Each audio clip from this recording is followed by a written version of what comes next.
قایمقامی شنگال ڕایگەیاند ڕێگە نادەن جارێکی تر شارەکەیان بچێتەوە ژێردەستی ئەوانەی کە بەجێیان هێشت. بزوتنەوەی گۆڕان ڕەتی کردەوە هیچ بڕەپارەیەکی لە پارتی وەرگرت بێت. تورکمانەکان گەڕانەوەی پێشمەرگە بۆ کەرکووک ڕەت دەکەنەوە. سڵاوتان لێبێت و هەواڵی ڕۆژتان پێشکەش دەکەم. پارتی ترسی هەیە لەوەی لە هەڵبژاردنەکانی داهاتووی عێراقدا لا شنگال و کەرکووک ساختەکاری بکرێت.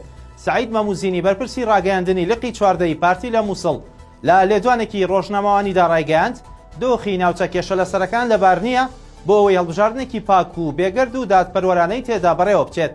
جەختیشی کردەوە کە ترسیان هەیە لەوەی لە هەڵبژاردننی داهاتوودا ساختەکاری و یاریکردن بە ئەنجامەکان ڕووبدات بە تایبەتی لە شنگال و کەرکووک و ناوچەکانی تر. باسی لەوەش کرد زۆر گرنگە بەر لە بەڕێوەچوونی هەڵبژاردنەکان دۆخی ناوچە کێشە لەسەرەکان ئاسایی بکرێتەوە بە شێوەیە کورد لەو ناوچانە ڕۆڵێکی یەکلاکەرەوەی لە بڕیاری ئیداری و ئەمنیدا هەبێت.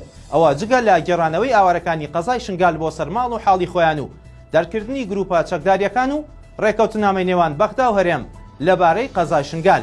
ئەم لێدوانەی بەرپرسەکەی پارتی لە کاتێکدایە ڕۆژی شەمەی ڕابردوو نێچیروان بارزانی سەرۆکی هەرێمی کوردستان بە سەرۆکایەتی شاندێک گەیشتە بەغدا و لەگەڵ سێ سەرۆکایەتیەکەی عێراقدا کۆبووە و بە پێیڕاگەیاندنی کۆبوونەوەکەشی لەگەڵ موستەفا کازمی سەرۆک وەزیرانی عێراق یەکێک لە تەوەرەکانی کۆبوونەوەکەیان بریتی بووە لە باسکردنی هاریکاری هەردوولا بۆ ئاساییکردنەوەی دۆخی شنگال و جێبەجێکردنی ڕێککەوتنی نێوان هەرێم و بەغدا لەو بارەیەوە. هەر لەبارەی دۆخی شنگالەوە قایمقامی ئەو قەزای ڕایگەیاند شنگال نادەنەوە دەسەوانەی کە بە داعشیان فرۆشت.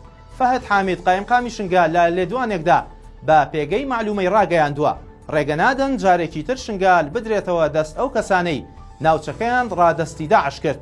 قایمقامی شنگال باسی لەوەش کردووە کە شنگال ئارامە و ڕێگە نادەن بکەوێتەوە ژێر مزایەدە و سازشی سیاسی و هەڵبژاردن. جەختیشی کردووەتەوە کە ئێزیدیەکان قبوڵیان نییە جارێکی تر ناوچەکەیان بدرێتەوە دەست ئەو کەسانەی لە ماوەی چەند کاتژمێرێکدا دەستبەرداریان بوون و شنگالیان بە ڕێکخراوی داعش فرۆشت. ئەوەش وەک ئاماژەیەک بۆ ناڕازیبوونیان بە گەڕانەوەی پارتی بۆ ناوچەکە. دوێنێ شەممە نێچیروان بارزانی سەرۆکی هەرێمی کوردستان بە سەردانێک گەیشتە بەغدا و لە دیدارێکدا لەگەڵ سەرۆک وەزیرانی عێراق باسییان لە جێبەجێکردنی ڕێکەوتنامەی شنگال کردووە کە لە نێوان هەرێم و بەغداد کراوە بۆ دەرکردنی هەموو ئەو هێزانەی کە ئێستا لە شنگالن. بزوتنەوەی گۆڕان ڕەتی کردەوە هیچ بڕەپارێکی لە پارتی وەرگرت بێت.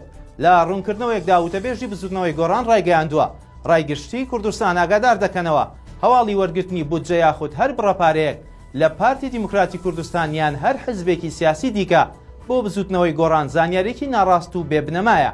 پێشتر فراکسیۆنی گۆڕان لە پەرلەمانی عێراق لە نووسراوێکدا کاوەڵامی نووسراوی پێشووی بزوتنەوەکەیدا بووە بۆ هاتنە دەرەوەیان لە هاوپەیمانی هیوا ئاماژەیان بەوەدا بوو بزوتنەوەی گۆڕان مانگانە 250,000 دۆلار لە پارتی وەردەگرێت. تورکمانەکانی کەرکووک گەڕانەوەی پێشمەرگە بۆ شارەکە ڕەت دەکەنەوە. سەرکردەیەکی تورکمانی ڕایگەیاند لەگەڵ گەڕانەوەی پێشمەرگە بۆ کەرکووک نین و دانوستانیش لەسەر ئەو بابەتە ناکەن. عەباس ئاغا جێگری سەرۆکی بزوتنەوەی تورکمانی لە میانی لێدوانێکی ڕۆژنەماوانیدا ڕایگەیاند هەر پرۆژەیەک بۆ گەڕانەوەی پێشمەرگە تەنانەت ڕێکەوتنی هەولێر و بەغداش ڕەت دەکەنەوە.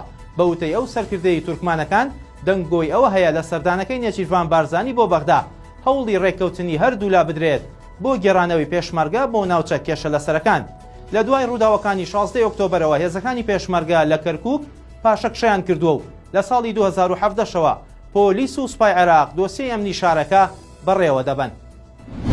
پەرلەمانتارێکی کوردستان ڕایگەیاند ڕۆژانە لە سنووری فیشقاپورەوە 5,000 ئاژەڵ بە نایاسایی دەهێنرێتە هەرێمی کوردستان.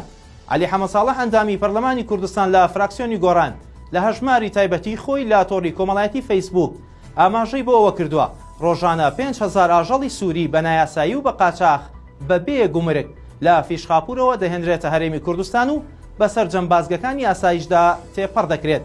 ئەو پەرلەمانتارە باسی لەوەش کردووە قازانجی ئەوانەی ئەم کارە دەکەن لە ڕۆژێکدا 125,000 دۆلارە.